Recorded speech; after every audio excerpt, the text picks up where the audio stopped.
प्रिया शादी करने के नाम से डर रही थी और बार बार अपनी मम्मी से एक ही बात कह रही थी। मम्मी, यहाँ मायके में तो आपने ये बात सबसे छुपा ली और मेरी कभी भी इंसल्ट नहीं होने दी, पर ससुराल में ये बात किसी को भी पता चल गई तो आप जानते हो ना मम्मी, वहां मेरा कितना अपमान होगा जब मेरी सास और पति को ये पता चलेगा कि मैं रात में सोते वक्त बेड पर सुसु करती हूँ, जो कि मेरे कंट्रोल से बिल्कुल बाहर है। प्रिया बेटा, मैंने तेरी दवाइयां सूटकेस में रख दी हैं, तूने समय पर लेती रहना।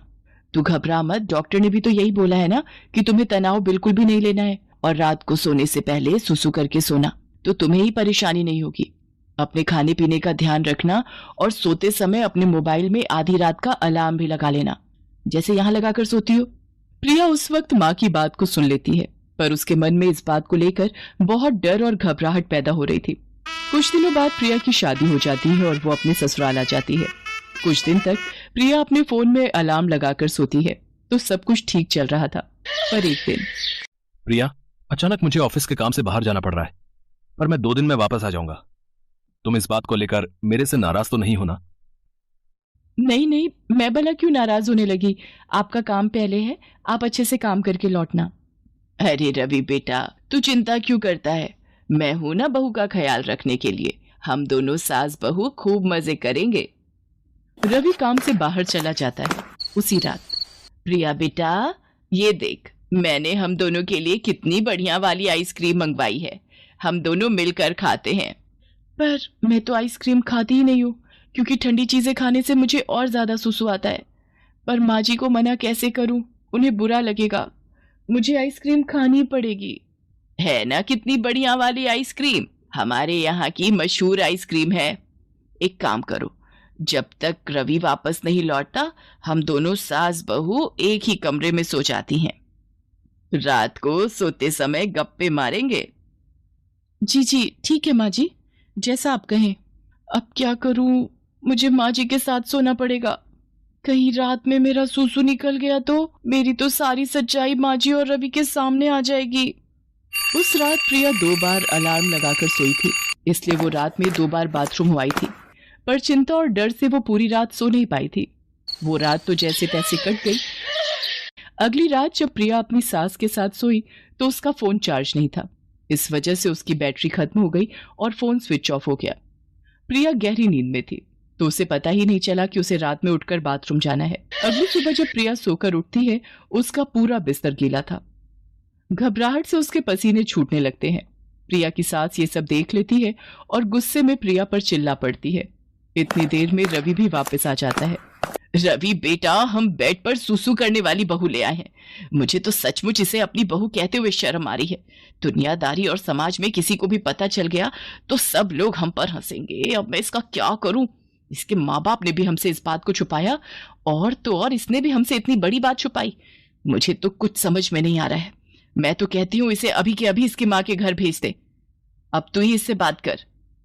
माँ, मैं ये बात जानता हूँ, मुझे पता है कि प्रिया को रात में बेड पर सुसु करने की आदत है। क्या तू ये बात जानता है और तूने ये बात मुझसे छुपाई? आते ही बीवी का गुलाम हो गया। रवि इस बारे में जानते थे, पर उन्होंने मुझसे इस बात के बारे में पूछा भी नहीं और गुस्सा भी नहीं किया। पर रवि को ये बात कैसे पता चली? मैं तो रोजाना अलार्म लगाकर सोती हूँ। माँ, ये बात मुझे उस दिन पता चली जिस रात प्रिया बहुत गहरी नींद में थी। अलार्म मैंने ही बंद किया था। तब मैंने देखा प्रिया के आसपास बिस्तर गीला हो रहा था। मैं उसी वक्त समझ गया था। प्रिया, तुम्हें याद होगा जब उस दिन तुमने मेरे उठते से ही बेडशीट चेंज कर दी थी ताकि मुझे पता न चले। माँ, प्रिया की नजर से सोचो, वो खुद इस आदत से कितनी शर्मसार होती होगी। शायद ये कई रातें सो भी नहीं पाई है।